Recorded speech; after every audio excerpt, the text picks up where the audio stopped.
Hello बच्चों, तो आज हम आप लोगों को पढ़ाने वाले हैं क्लास 12th केमिस्ट्री का एक छोटा सा टॉपिक और मोस्ट इंपॉर्टेंट टॉपिक हेनरी का नियम। तो ये प्रीवियस ईयर में कई बार सनों से पूछा जा रहा है लगातार।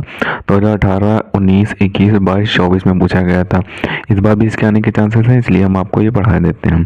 तो इसमें सबसे पहले नियम देखेंगे, उसके बाद सीमाएँ देखेंगे, उसके बाद अनुप्रयोग देखेंगे। अगर आपसे 2 या 3 नंबर में पूछा जाए तो आप नियम लिख देंगे, अगर 5 नंबर में पूछा जाए तो आप सीमाएँ और अनुप्रयोग लिखेंगे। तो इसमें दिया हुआ है कि इस नियम के अनुसार स्थिर ताप पर किसी गैस की द्रव में विलेयता दाब के समानुपाती होती है। यानी कि कोई एक बीकर ले लिया है और उसमें उसका जो जल है उसमें जल ले लिया है, कोई भी लिक्विड ले सकते हैं, हम जल ले सकते हैं, कुछ भी ले सकते हैं। और उसका ताप जो है आपको नियत रखना है, स्थिर रखना है। स्थिर ताप में किसी गैस की, अब हमने O2 गैस ले लिया, आप CO2 और भी गैस ले सकते हैं, कोई भी गैस ले सकते हैं, CO2 भी ले सकते हैं। हमने O2 गैस ले ली।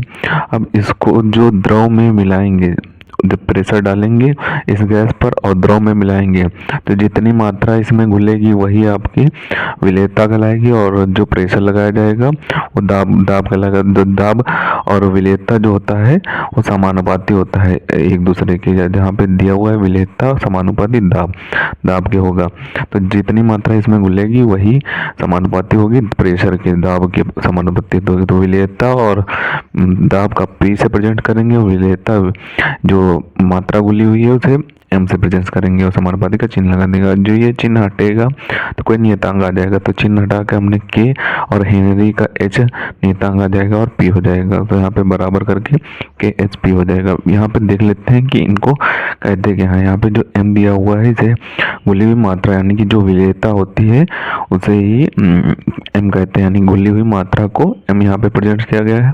KH को हेनरी नियतांक कहा गया है, K को नियतांक कहा जाता है, H को हेनरी कहा गया है, P को दाब प्रेशर कहा गया है यानी कि दाब कहा गया है। अब इसकी हेनरी के नियम की सीमाएं देख लेते हैं कि सीमाओं में क्या कह रहा है। तो सीमाओं में कह रहा है, पहली सीमा है कि इसमें विलयन का ताप बहुत कम नहीं होना चाहिए, यानी कि ताप जो है विलयन का उसे स्थिर रखना है लेकिन बहुत कम नहीं रखना है और ना ही बहुत अधिक रखना है, मीडियम रखना है। जो मीडियम ताप होगा वही आपको मेंटेन करके रखना है। और दूसरी सीमा यहाँ पे दी हुई है कि गैस की विलेयता बहुत अधिक नहीं होनी चाहिए, यानी कि ऐसी गैस को आपको इसमें मिलाना है, इस लिक्विड में ऐसी गैस को मिलाना है जिसकी विलेयता बहुत अधिक नहीं होनी है, यानी पूरी तरीके से डिजोल्व नहीं होनी चाहिए, विलय नहीं होनी चाहिए, अधिक नहीं होनी चाहिए। और तीसरी सीमा यहाँ पे दी हुई है कि यह नियम उन गैसों पर लागू होता है जो विलायक से क्रिया नहीं करते हैं, यानी कि जो विलायक से क्रिया नहीं करते हैं उन गैसों पर ही यह नियम लागू होता है। ऐसी गैसों पर लागू होता है जो विलायक से क्रिया नहीं करते हैं।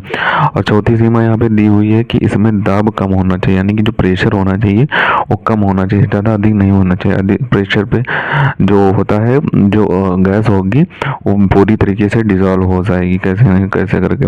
अब इसके अनुप्रयोग देख लेते हैं कि अनुप्रयोग क्या है। अनुप्रयोगों में पहला अनुप्रयोग दिया हुआ है कि गोताखोरों द्वारा इसका इस्तेमाल किया जाता है और शीतल पेय पदार्थों में यानी कि कोल्ड ड्रिंक्स में इसका उपयोग किया जाता है। जो शीत पदार्थ होते हैं उनमें इसका उपयोग किया जाता है। और तीसरा पॉइंट यहाँ पे दिया हुआ है कि अधिक ऊंचाई पर ऑक्सीजन टैंक के रूप में, यानी कि जो पर्वतारोही होते हैं वो जो टैंकर ले जाते हैं उनमें ऑक्सीजन का उपयोग किया जाता है। तो यही हेनरी का आपका नियम था। तो सबसे पहले आप ऊपर से इसका स्क्रीनशॉट कर लें। अब बची हुई सीमाओं का स्क्रीनशॉट करें। अब बची हुई सीमाओं का स्क्रीनशॉट करें। अब जो इसके अनुप्रयोग बचे हुए हैं उनका भी स्क्रीनशॉट कर लेते हैं। इसे आपको अच्छे तरीके से तैयार कर लेना है, मोस्ट इंपॉर्टेंट है। कई सनों से लगातार पूछा जा रहा है, इस बार भी इसके आने के चांसेस हैं। तो मिलते हैं किसी नए वीडियो में नए टॉपिक के साथ, तब तक के लिए धन्यवाद। और अगर अभी तक आपने हमारे चैनल को सब्सक्राइब नहीं किया तो प्लीज़ सब्सक्राइब जरूर कर लें, क्योंकि हम इसी तरीके से क्लास 12 से रिलेटेड इंपॉर्टेंट टॉपिक पर वीडियो डालते रहते हैं।